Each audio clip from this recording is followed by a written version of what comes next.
Ann Soberano, Bombo Radio. Yusek, good morning.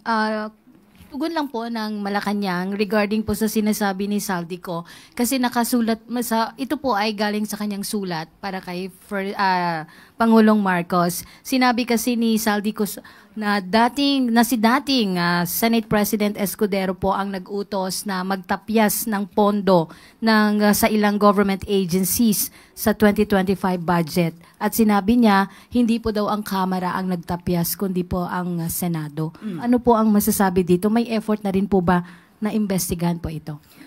Una-una po, kung ang itinuturo niya po ay Senado, mas maganda po siguro na ang Senado mismo sumagot ito. Kung sino mang particular na tao ang kanyang binabanggit, mas maganda po na maitanong kung ito'y may katotohanan. Considering the fact that Saldico is still not here in the country.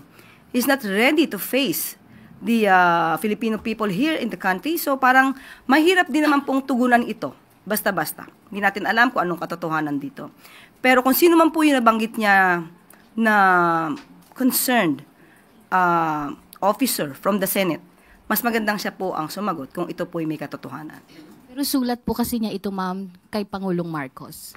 Hindi pa nga po natin alam kung ito'y natanggap ng Pangulo dahil hindi namin napag-uusapan itong sulat na ito. Okay, salamat po, ma'am. Thank you.